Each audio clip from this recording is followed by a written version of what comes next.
E aí, hoje vamos falar de Idade Média. Sim, para falar de Idade Média, a gente automaticamente vai falar um pouquinho da queda do Império Romano do Ocidente.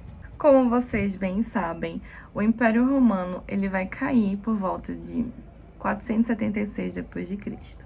Mas, como eu falo para os meus alunos, história é processo. Diante disso, é válido pensar que, apesar da data marcada como 476 d.C., nós vamos ter um processo de disputas internas, de problemas dentro do Império Romano que vão fazer com que ele venha a cair. Algumas coisas são importantes para enumerar esse processo, entre elas são as migrações bárbaras, que é basicamente o processo de ocupação dos bárbaros, entre aspas, na região do Império Romano. Só para vocês terem ideia, eles estavam até criando meio que assentamentos na região do Império. E a gente vai também estar num processo de crise econômica, e tudo isso junto vai marcar a queda ou declínio do Império Romano do Ocidente, porque o Oriente a gente sabe que vai se estender até o final da Idade Média. Mas aí, para falar de Idade Média, a gente não pode deixar de falar do sistema econômico que atravessa esse nosso recorte temporal, que é justamente o feudalismo. O sistema feudal tem como base a riqueza enquanto terra, então a terra vai ser a riqueza do sistema feudal. Outro ponto que caracteriza esse sistema é justamente a relação de trocas, né? Porque a gente vai ter o declínio das cidades e o declínio, inclusive, do comércio de moedas. E aí, assim, falar que história é processo é justamente mostrar que o feudalismo, ele se forma ao longo da Idade Média, né? Ele vai se formar e se solidificar. Mas esse sistema não surge de uma hora para outra. E vai se desenvolvendo e se estruturando. Por conta disso, a gente inclusive divide a Idade Média entre alta e baixa Idade Média. A alta Idade Média, ela vai ser marcada pela ascensão do sistema feudal e sua consolidação. A baixa Idade Média é basicamente o processo de declínio do sistema. Então, a gente vai estar dividindo esse recorte temporal em dois, já para explicar essa consolidação e declínio desse sistema. É importante, inclusive, afirmar que sim, o sistema feudal é um sistema rural também, é uma economia rural, porque a terra é a sua fonte de riqueza e o trabalho na terra era como as pessoas se mantinham, principalmente aqueles que não eram donos de terra. Por exemplo, quando a gente fala do tipo de trabalho que se desenvolve nessa Idade Média, a gente vai falar da servidão. A servidão é caracterizada por aquelas pessoas que serviam na terra do senhor feudal, que era a pessoa dona da terra. E aí, falando de servidão, vamos falar dessa divisão social durante esse recorte. E a nossa divisão social, eu quero que vocês botem na cabeça de vocês que ela é estamental. Quando a gente fala de uma sociedade estamental, ela vai ser uma sociedade dividida, certo? E com baixa mobilidade social. E aí, como todo mundo já sabe, a sociedade feudal é dividida entre nobreza, que é caracterizada pelos nobres e reis, e temos o clero, caracterizado pela igreja, e temos os servos, que são aquelas camponeses, pessoas que trabalhavam na terra, certo? Então, esses são os nossos grupos sociais. É muito importante apontar que nesse processo de dinâmica social, de troca, a gente vai ter a troca da servidão do servo para o rei ou dono do feudo.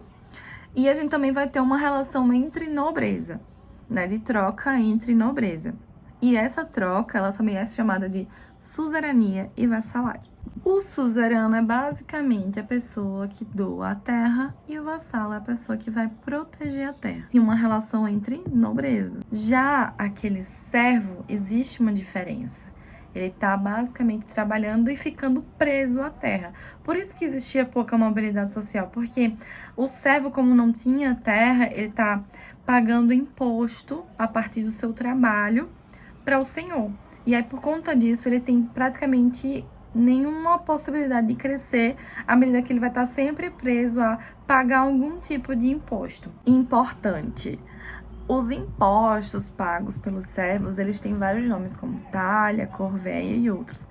Mas hoje em dia, a gente usa isso muito pouco em prova, então eu não vou me ater muito especificamente a cada um desses itens. Agora, existe uma coisa que é muito importante para vocês e vocês precisam saber, que é a divisão temporal da Idade Média. Como eu falei anteriormente, A Idade Média ela é dividida entre alta e baixa. A alta Idade Média é marcada pelo surgimento e processo de consolidação do sistema feudal. E esse período também é marcado pelo surgimento do império de um cara chamado Carlos Magno. E ele acaba, nesse processo, auxiliando a dinâmica de trocas que consolidam o sistema feudal. À medida que ele vai dominando e tomando territórios, ele vai criando essa relação de troca com pessoas que eram nobres, digamos assim.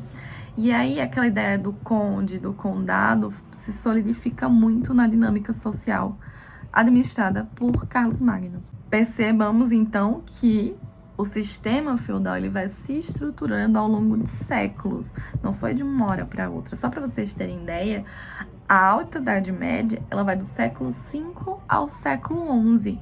Então é muito tempo de processo de estruturação e de dinâmica social acontecendo ali na Europa. Agora, falando da Baixa Idade Média, essa daqui já é caracterizada por um período de declínio do sistema, certo? A Baixa Idade Média ela vai do século XI ao século XV, que é justamente o final da Idade Média, porque a gente diz que a Idade Média vai do século V ao século XV, durando mais ou menos 1000 anos.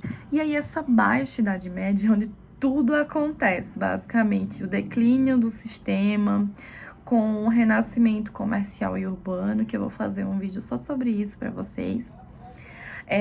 A peste, enfim, é como se tudo começasse a dar errado de alguma forma. Essa Baixa Idade Média, inclusive, ela é muito importante porque ela vai falar sobre essa cidade medieval, sabe?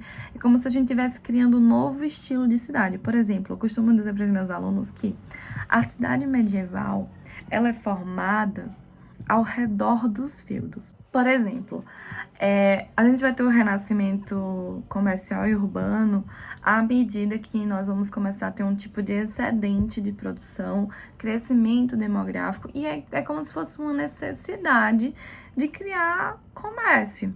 E aí as pessoas e viajantes vão ficar ao redor dos feudos, né, desses castelos, dessas estruturas feudais, e ao redor desses feudos vão começar a se fixar e comercializar. E isso vai dar espaço para o surgimento dessa cidade medieval, que é contrário à cidade da antiguidade, é completamente desorganizada.